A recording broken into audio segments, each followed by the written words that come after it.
오늘 주제로는 이렇게 손발 저림, 저림뿐만 아니라 감각이 둔한 것도 포함하기 위해서 주제를 감각 이상으로 잡았어요. 그 다음에 손발 더하기 얼굴의 감각 이상도 소개시켜드리고자 합니다. 먼저 제가 말씀드리기 앞서 감각을 어떻게 느끼는지 이렇게 설명드리고 하는 게 나을 것 같아서 준비해봤습니다.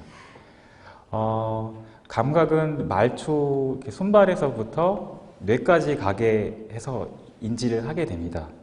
그러니까 손발, 팔, 다리, 몸의 감각에서 이 감각이 자극이 들어오면 말초신경이 이걸 느끼고, 예를 들어서 이렇게 찌릿한 뭔가 통증이 전달이 되면 말초신경이 이걸 인지를 하고 이렇게 척수까지 이 신호를 전달합니다.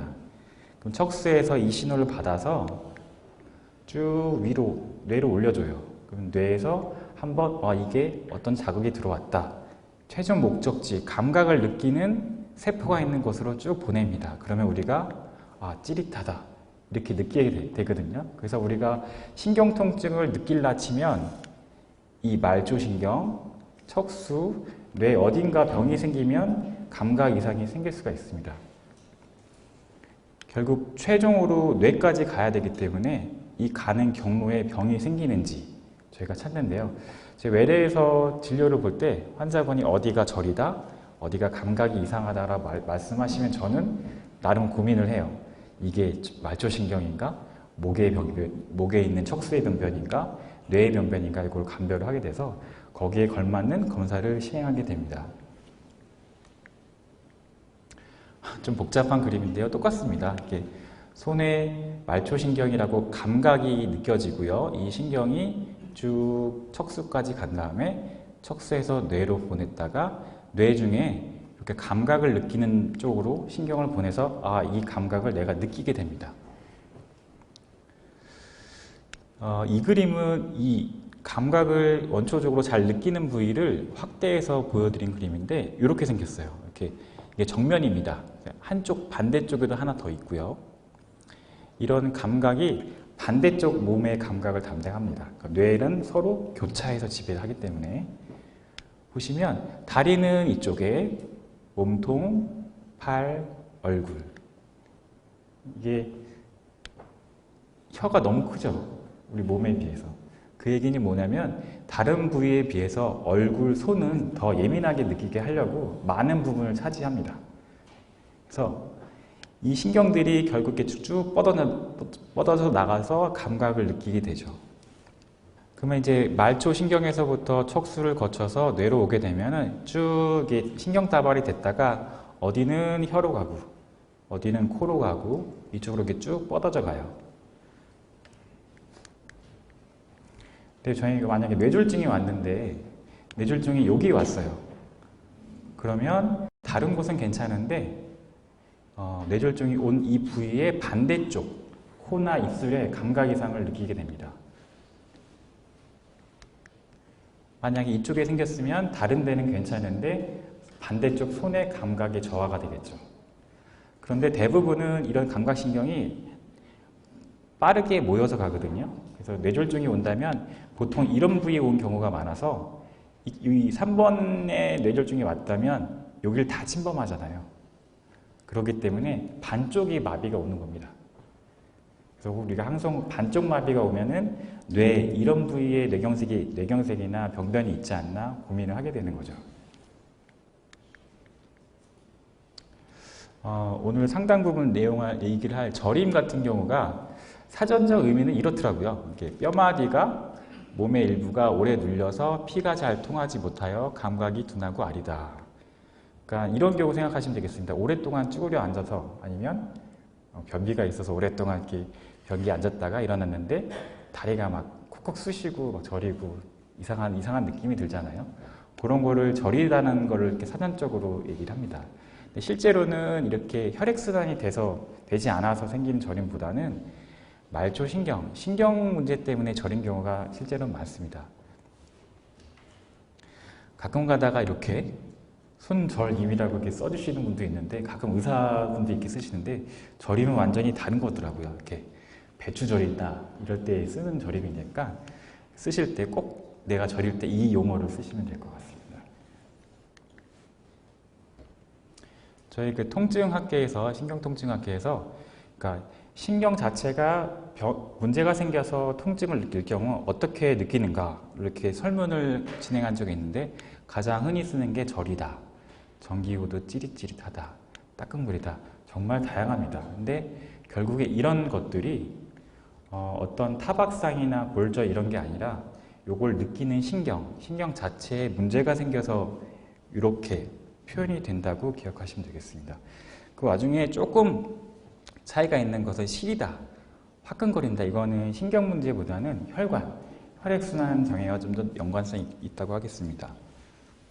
다음으로 이제 외래에서 환자분이 오시면 저는 어디가 저려요? 라고 묻는데요. 저리는 위치가 꽤 중요합니다. 아까 앞서 저희가 그 말초신경이나 척수, 뇌 어디에 병이 생기는지 그걸 이렇게 고민하려 치면은 어디가 저린지가 중요하거든요. 예를 들어서 한 손, 한 발이 저리다라고 한다면 그 손에 해당되는, 그 발에 해당되는 말초신경의 병이 아닌가? 고민하게 될 거고요. 그랑 달리 양손, 양발에 저리다 싶으면 이렇게 멀리 있는 신경부터 망가지는 다발성 신경병증, 가장 흔한 원인은 뭐 당뇨, 다음으로 뭐 술, 간이 안 좋으시거나 콩팥이 안 좋으신 경우 그 신경도 하나의 장기이기 때문에 망가지게 됩니다. 그럴 때는 양발, 양손 이렇게 침범하는 경우가 많죠. 근데 한쪽 팔, 오른쪽 팔, 다리, 몸통, 얼굴을 포함해서 한쪽만 감각이 이상하다.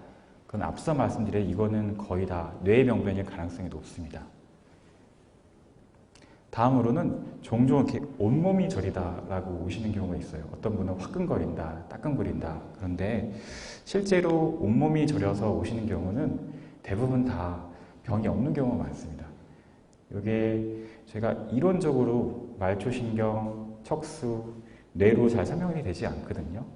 요거는 대부분 심리적인 원인 때문에 그런 경우가 많습니다. 그래서 여쭤보면은 뭐 1개월 전에 누구와 사별을 했다. 아니면 뭐 커다란 스트레스가 있었다. 이 스트레스 받는 게 공짜가 아닌 것 같아요. 결국 돌아서 다른 증상을 표현할 수가 있는데 온몸이 저리다, 어디가 저리다 이런 식으로 표현될 수가 있습니다. 우선 손발의 감각 이상을 이제 중심으로 말씀드리겠습니다. 가장 많은 걸 차지하는 경우가 그 말초신경에 문제가 생겨서 생긴 거고요. 그 외에 가장 두려워하시는 뇌졸중, 다음으로는 혈액순환 장애 때문에 저림에 대해서 각각 특징에 대해서 말씀드리고자 합니다. 그 뇌졸중에 의한 감각 이상은 보통 저림, 통증보다는 무감각, 마취한 듯, 치과 치료할 때 마취하고 이렇게 만지는 느낌은 있지만 내 살 같지가 않잖아요. 뇌졸중은 보통 무감각, 마취한 듯 증상으로 나타나는 경우가 많습니다. 왜냐하면 뇌졸중은 뇌혈관 문제가 생겨서 결국에 뇌세포가 죽거든요. 그럼 감각을 못 느끼게 됩니다. 그러면 이제 있어야 할 감각을 못 느끼기 때문에 음성 증상, 통증이나 저림 이런 양성 증상이 아니고 무감각으로 표현이 되죠. 다음으로 가장 중요한 게 갑작입니다. 제가 뇌졸중 환자분들을 다 이렇게 설문을 역으로 모아서 환자분 증상, 뇌졸중의 위치에 따라 각각 증상은 다를 거거든요. 어떤 분들은 반신마비, 어떤 부분은 실어증, 어떤 분은 뭐 2개로 보인다든지 어지럽고 보행이 어렵다든지. 하지만 일관되게 말씀하시는 게 갑작이에요. 갑자기 생기시면 제가 말씀드린 내용 다 상관없이 우선 뇌졸중을 생각을 하셔야 됩니다. 뇌졸중, 저는 처음 의대생 때 뇌졸중인 줄 알았거든요. 왜냐하면 뭐 우울증, 뭐 골다공증 다 이렇게 증으로 끝나잖아요. 근데 저희 뇌졸중 관련된 선생님께서 말씀하시길 이건 주의해서 중으로 읽어라. 그러니까 졸자가 찾아보니까 이렇게 졸도한다? 그래서 갑자기 뭔가 일어난다는 그런 뜻이 있대요. 그리고 중은 가운데에 뭔가 탁 뚫는 거기 때문에 관역에 적중한다? 뭐 꽂힌다? 맞는다? 그래서 갑자기 맞는다 라는 뜻이 지금 포함되어 있는 것 같습니다. 뇌졸중은 뇌혈관 질환으로 중풍이라고 저희가 혼용해서 쓰기도 하죠. 앞서 말씀드린 대로 뇌경색과 뇌출혈을 포함해서 하는 말이 뇌졸중입니다. 이같이 혈관이 막혀서 피가 못 가서 생기는 뇌경색, 혈관이 터져서 결국에 피가 못 가니까 뇌세포가 죽어서 생긴 뇌출혈. 저희가 용어가 좀 헷갈리다 보니까 저는 그런 걸 보거든요. 보험회사에 뭐 이것저것 보장해준다 막 하잖아요. 근데 뇌졸중 같은 경우에는 뇌경색과 뇌출혈을 다 포함해주는 거예요. 근데 뇌출혈 같은 경우에는 뇌경색을 포함해주지 않습니다. 뇌경색이 훨씬 많거든요. 뇌출혈보다 한 4배 정도 많기 때문에 용어를 막 헷갈리게 써도 뇌경색 막히는 거, 뇌출혈 터지는 거 둘 다 합쳐서 뇌졸중이라고 부르는구나. 그렇게 기억하시면 될 것 같습니다.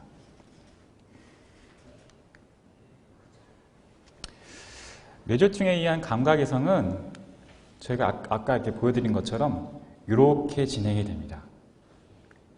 손하고 입술이 서로 붙어 있어요.